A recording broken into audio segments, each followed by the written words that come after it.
Okay, we're going to go ahead and get started with our last session. So if I could have, I see Marty's already up here. Dave Nyberg's going to come up as well. And so a couple of things. First of all, the sessions are being recorded. If you want to come back and look at anything or rewatch something, please feel free to do so. Also, I wanted to mention that while we do have a reception and refreshments afterward that we can hang out and network for a little while, we were planning on having Quentin Messer here, but his plane got canceled because they don't have great weather down south like you have up here. It was canceled on the south end of the trip, so unfortunately he's not going to make it up today. I really did want you guys to meet him. I'm a huge Quentin Messer Jr. fan. And I think he's going to do a great job at the Michigan Economic Development Corporation. So this final panel, we're going to talk about engagement in community policy and even politics, where a lot of policy is decided. And over my career, that has been private sector and public sector, and kind of in three stages. My third stage here in nonprofit, I've spent a lot of time around successful people.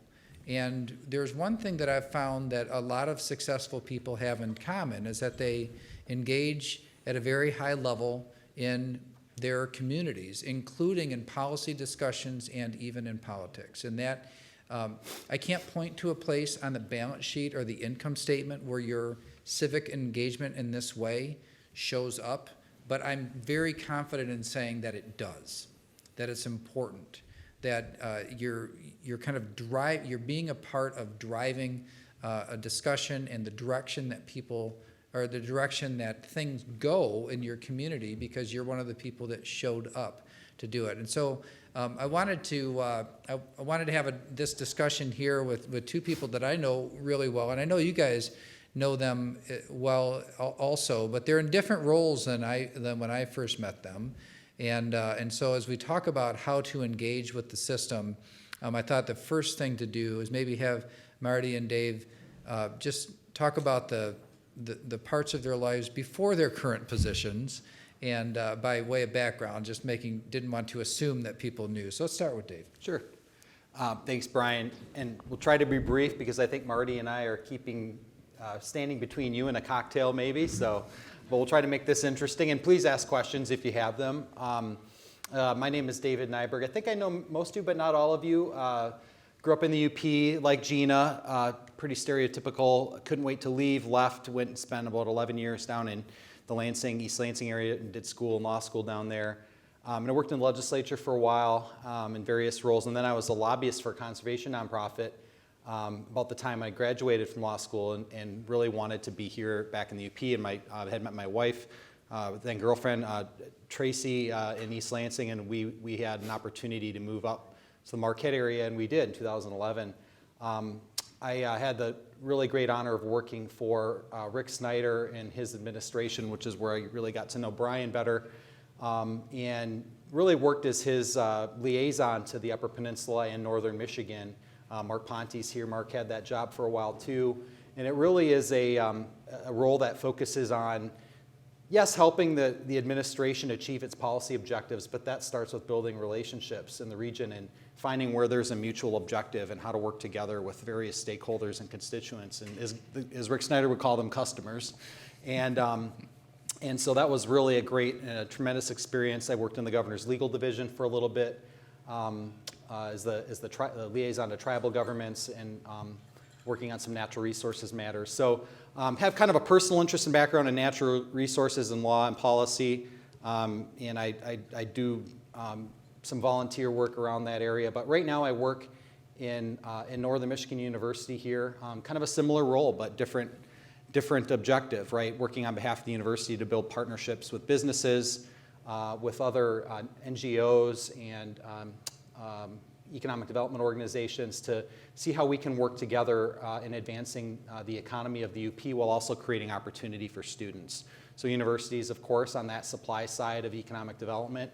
And so we do work with Marty and Invest UP and many of you here in this room on a regular basis, and really in serving our regional comprehensive mission, trying to make sure that we're being a good partner in helping you achieve your goals, but also helping NMU students and alumni reach their full potential as well. So really great to be here. Happy to talk about advocacy. I think it's really important, and it's just fun to get back together with Marty and Brian for a little bit here. So thanks. Marty. Thanks, Brian. So just as an aside first, I too am a big Quentin Messer fan. Truly passionate, caring, and making a difference at the MEDC. And in fact, you will soon hear about two pretty big deals in the Upper Peninsula that initially were no's, and I think because of his leadership, they are yeses. I would like to think it's because his nickname is Marty. So we hit it off immediately, but it does show what a difference engagement can make because there was a meet engagement after those no's to him and his senior level team. And it's proof that indeed, if you do engage and you do it respectfully and diplomatically, that you can really effectuate change. So I find myself sitting here never really when I started out in school and envisioning what my career looked like, thinking it was a career that would ever touch on politics.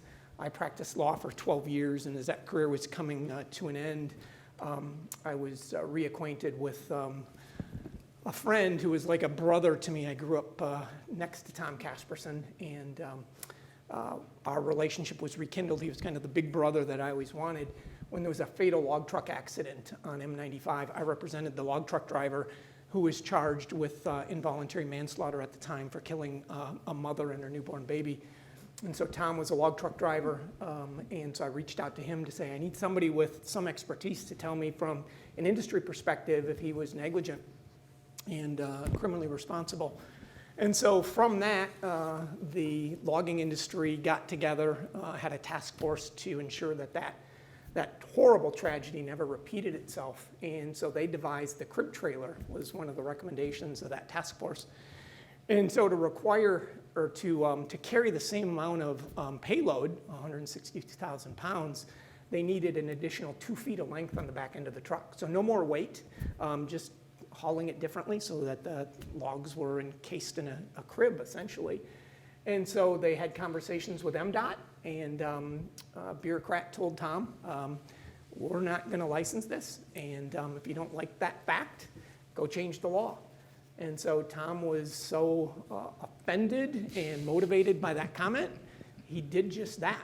He went and ran for the State House in 2002, in an upset, was elected, and the very first law that he passed was after the little girl who died, Shayla Jilke, and so that legalized and permitted crib trailers.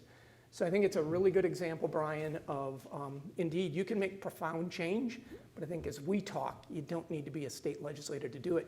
You can be like Tom Casperson, a man who had no formal education beyond high school, was passionate, and cared about his community. And so the 14 years I spent in the legislature were profoundly meaningful to me because we got a chance to impact the Upper Peninsula in so many important ways. And I got a chance to work with such good people like Brian Calley and Dave Nyberg. And sadly, I'm the old guy at the table. So I met Dave when he was an intern for Speaker Craig DeRoche at the time.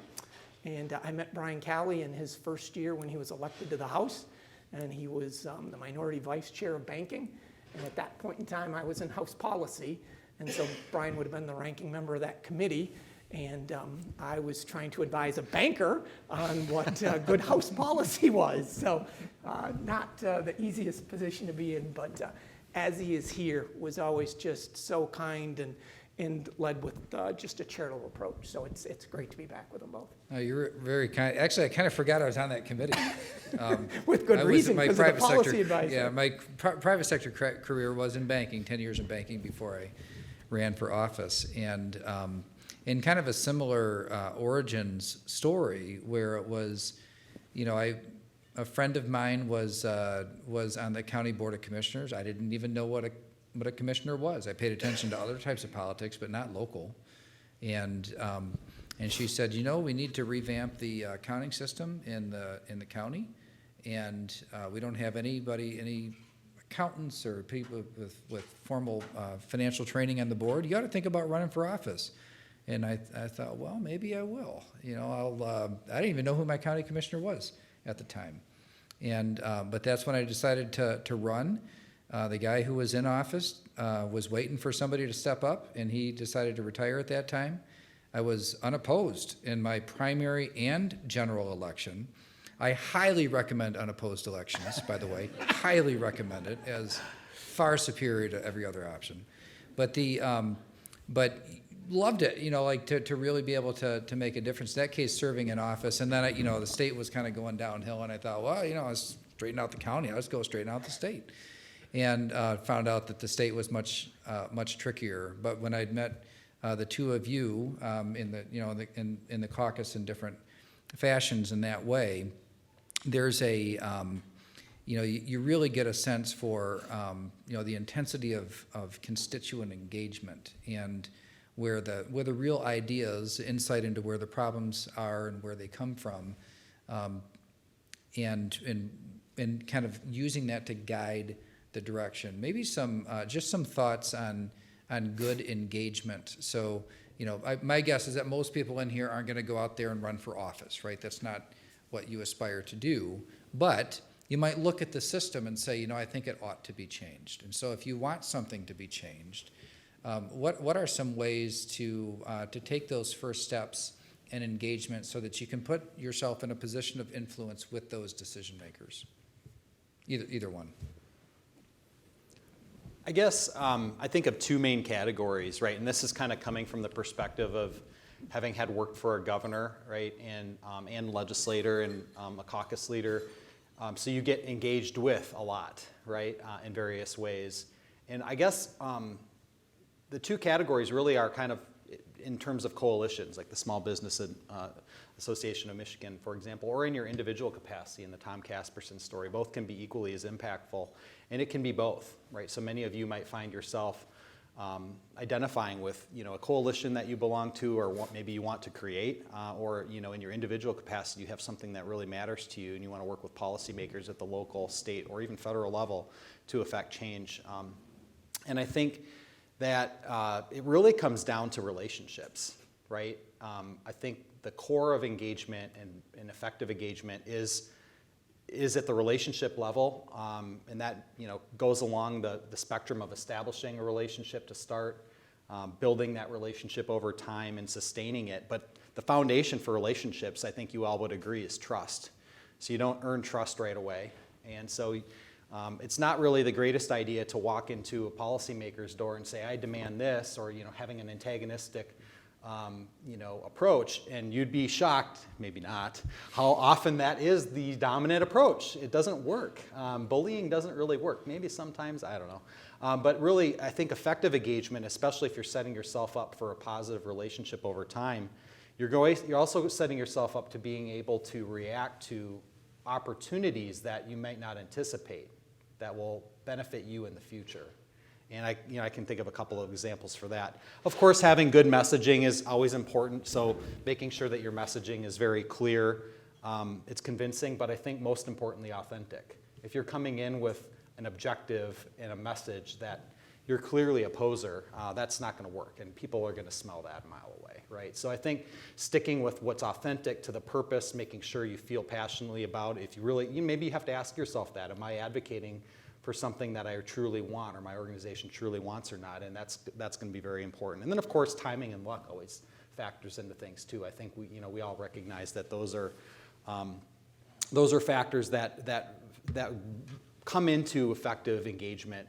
But I also want to say, from a staff perspective, it was, I think, my first lesson with this. I was working, my first job in the legislature was a legislative assistant for Speaker Craig DeRoche, and that came after interning with him for a while.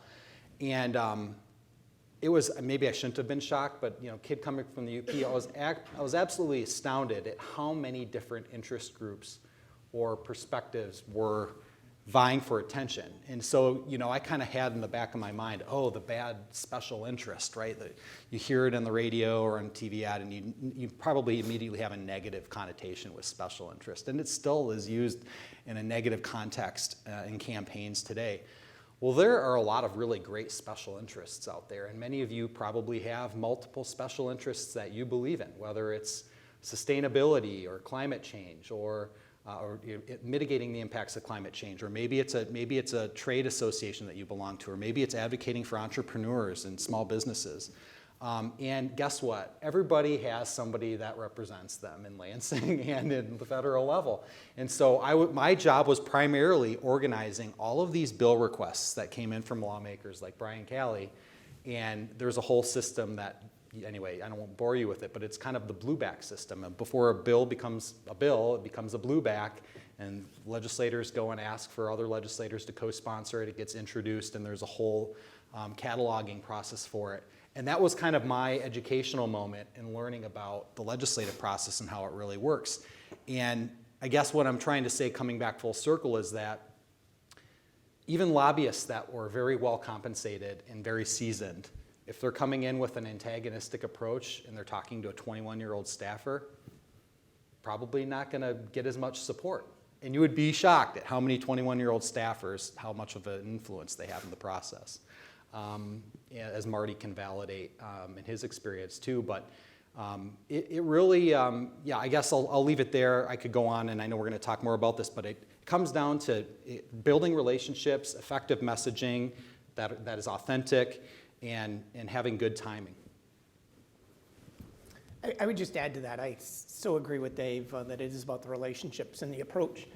And one of the things that's special about the time that I served is so many different experiences. And, you know, Dave was especially gifted to handle some of that. There's a city manager nearby that I've never seen such a shocking display of just treating someone rudely, and how Dave was able to really handle that well beyond his years at that point. But as I'm watching this local city manager, I'm thinking to myself, how is he advancing the interests of his city, treating the governor's regional director as he was? And so I think it's about treating others as you'd want to be treated. And in the Upper Peninsula, we really have a strategic asset that, and I wish there were more people, particularly just citizens and small business owners, to hear this. We have such an opportunity that we don't always appreciate in the Upper Peninsula, and that's access to your legislators. And it's unique, and it's something that we should all be taking advantage of, because you can drive change. You absolutely can. And so what I would say is, to the point Dave's making about building that relationship, is meet those legislators where they are at. That's the first thing that I would say, because they are very busy. And so I know in today's world, it's really easy to dismiss that they all have self-serving interests, and there's such cynicism and skepticism. I dare say the legislators that I've been around, and this is beyond the Upper Peninsula, are really sincerely motivated. Maybe it's different on the federal level, but by and large, they are sincerely motivated, and they're because they believe in something. There are some exceptions, but that's not, generally speaking, the case. And so they are presented with an awful lot to manage. So help them to help you. Go meet them where they're at. So use an opportunity through an SBAM to have an introduction, but then follow up with them where they're at. Go to their community. If you are in Munising and Sarah Cambenzi's your rep, come over to Marquette and meet with her. Make it easy for her. Offer to buy her, and if she were married, her husband a lunch, and have conversation over lunch. So anything you can do to make it easier to engage in that conversation is important to do. And to Dave's point about be authentic, I would go one step further with that. I think that's really important to be genuine. Part of that, though, is volunteering weaknesses about your issue as well, because the last thing a legislator wants is to be advocating for a cause and be caught flat-footed about something that he or she was not aware of. And that puts them in a really difficult spot. So educate them on your issue, and start small and be persistent. So if there is something about your issue that is in the news, send it off and say, hey, no need to respond, but I just wanted you to know that this is going on and explains why this issue is important. And engage the staff in that respect as well. Get to know the staff and engage the staff, educate the staff, and make it easier on them, because they too have an awful lot in front of them. So everything you can do to help them manage your issue will be appreciated, and it will be returned. And so there are definite strategies that you can use, but stay in front of them and make it easy for them to take on your issue. Yeah, a couple nuggets to pull out of that. One is kind of the golden rule. If you think about it, if you were trying to convince somebody to do something or to agree with you or take some action that you wanted them to take, or somebody was approaching you and saying, "Hey, you stupid SOB, why are you such a knucklehead? I hate you. Will you do this how I want you to do it?" Like, you would never take that person seriously, but that's kind of how political discourse has been trending. And so when you take literally the opposite approach, one of consultation and relationship and laying foundation and showing just and hopefully there'll be mutual respect, but putting that olive branch out, especially when you have a disagreement or you want somebody to change their position or to influence their position in a different direction to where they're going, an abrasive approach, it might make you feel better, but you can be loud or you can be effective. It's really hard to be both at the same time. And so if it's enough just to get it off your chest, well, I guess you get it off your chest, but you're not really going to change anything. If you want to change it about relationships.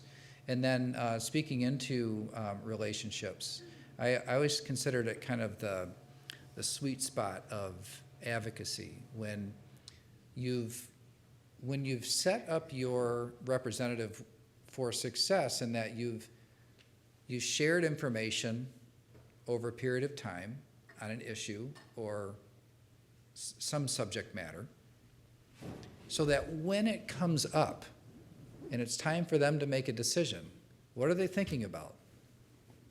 Oh, Mark talked to me about this. Oh yeah, this is that issue he talked. Like, it's one thing to have the interest groups, and there's good and bad interest groups. The good ones are the ones that agree with SBM positions, the bad ones that are opposed to SBM. But there's so there's good and bad interest groups out there. But but the thing is, like, it's one thing for there to be like a well-polished position statement. That cannot compete with that person saying, "Oh yeah, Sarah Lucas brought this to my attention a few months ago on this issue." And even if they don't remember exactly the details, it's like, I better follow back up around there. That's the sweet spot. And so it's not like, oh, the issue popped and all of a sudden there's this flood of information in because there's a vote coming up and I don't want to say you're too late, but you've missed a lot of opportunity to have laid the groundwork ahead of time. So maybe we can, as we think about just kind of closing up in the next few minutes, and if anybody with questions, if you want to raise your hand, and maybe Rich can get a microphone to you. But what are, as we think about kind of wrapping up this discussion, what would you say to people who have kind of standing in a community, but it's so complicated and confrontational out there today, and it's almost like afraid to engage, because what if we're going to get pulled into something that reflects negatively on my business, on the organization I'm associated with, or whatever. Maybe just some words of wisdom about navigating complicated political times and while you're engaging. Don't make it political. Make it personal. Letters are better than emails.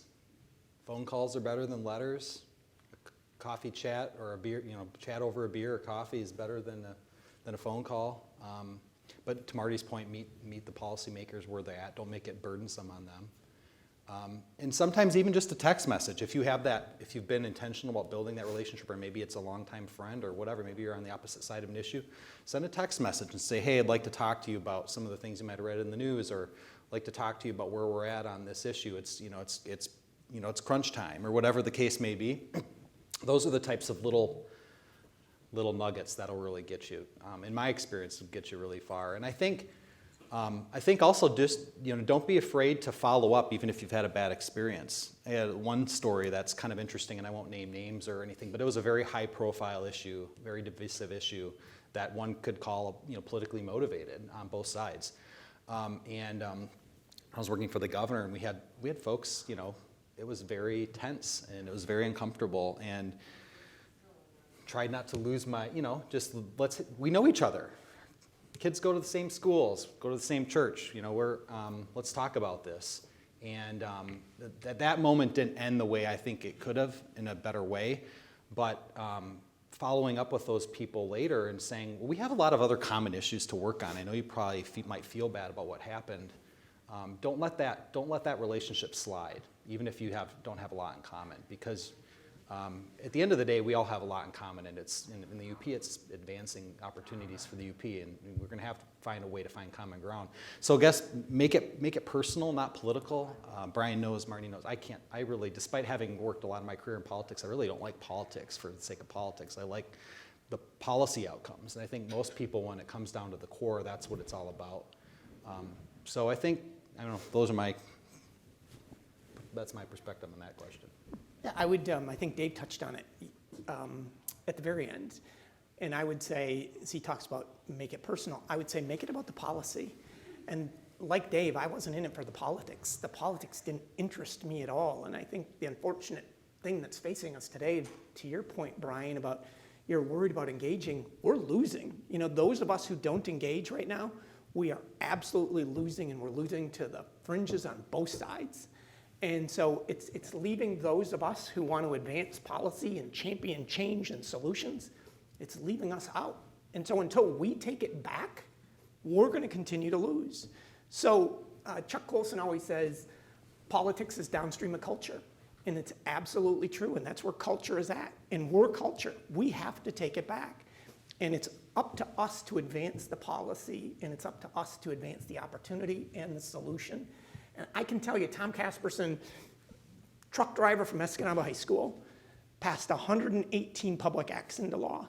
Some of them very significant, changed lives across the Upper Peninsula. But it wasn't because of him. It was because of ordinary, average people who cared about their communities, like Jack Hubbard in Grand Marais. Here's a township supervisor who was a woods worker, was just frankly pissed that a break wall had been neglected for 40 and 50 years by the state government and the federal government. And he said, I'm not going to stand for it any longer. So he went to work, and it was his passion and his persistence and his approach. He was always kind and affable, big man, bigger than life. So a bit of an intimidation factor there. But he never let anger that you saw behind the scenes influence public discourse.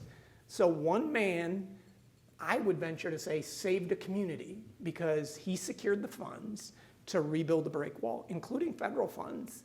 Not only did Governor Snyder go in with an obligation that the state didn't have to make, but the feds, I would say, were then shamed into putting money in as well.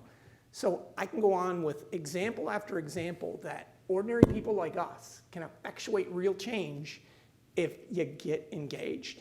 And now if I can put in a shameless plug, towards that end, the Upper Peninsula, I would say, was robbed of $50 million when the American Rescue Plan money was pushed out to local units of government.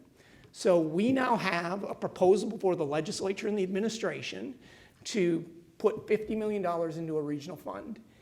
And that's an opportunity to address the issues that underlie population loss for the Upper Peninsula.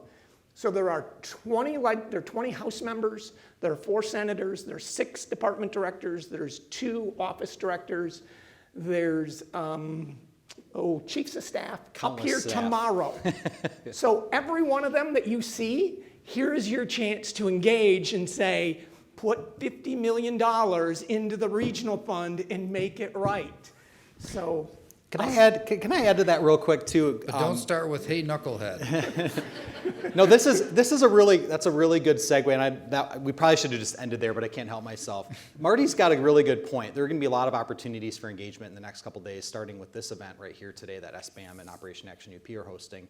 But that's the opportunity to build that relationship, and it doesn't have to be about an issue. It can be about welcoming somebody to the UP for the first time, complimenting them on their Stormy Cromer that they're wearing, saying, wow, did you know that's made in Ironwood?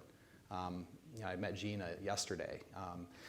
Make them feel welcome, because there will be legislators and policymakers here in the next 2 days that have never been here, and I guarantee most of them are going to leave and they're going to become ambassadors for the UP because of the wonderful experience they have year after year after year coming to this event and events like it. So Dave's so right.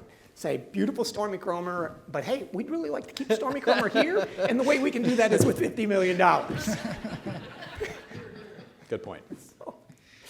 So there are tons of opportunities and ways to engage, but in the end, it's just like running your business. It's about relationships with people, and it takes some persistence and patience. You do have to make it a priority, but individual people can make a difference, especially at the state level, and then looking for those opportunities to engage through organizations that you're a part of that might provide some shortcuts in a lot of different ways can be a great way to do it. So I think I'm going to end it there. I had all kinds of other things that we could. Oh, is there a?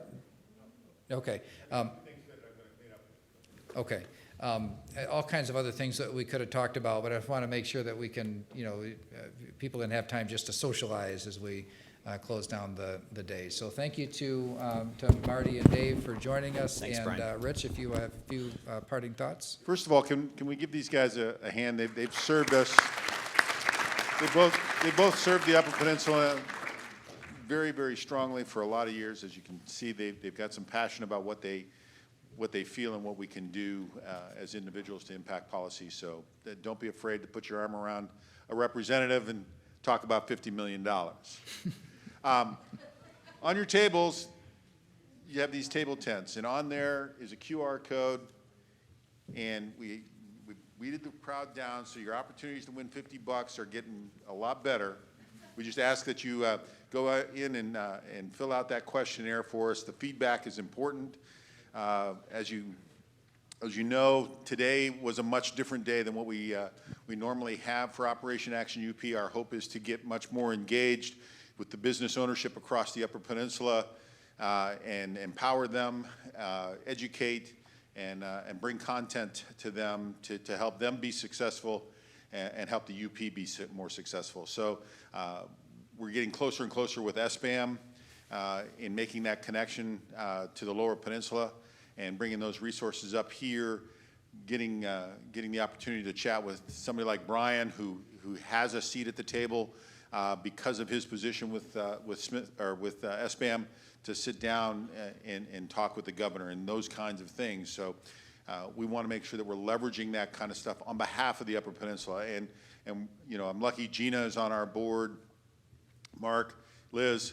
We have UP representation out of a board of, what do we got, 20? 23. 23. So percentage-wise, based on population, we've got a much higher percentage of that board than we actually have, in membership. So we're trying to affect some change there. I would tell you, take a look at SBAM if you're a small business owner. There's a lot of opportunity. As Gina has also talked about earlier, the opportunity to network with business owners throughout the state of Michigan is a great opportunity. And that's one of the things that we're trying to do with Operation Action UP is kind of bridge that a little bit more and bring those pieces together. There's a lot of great resources at SBAM. I'm thankful for the leadership that we have with Brian. I'm thankful to all of you for attending today. Stay involved, do your survey, and let's have a cocktail. Thank you. Thanks all.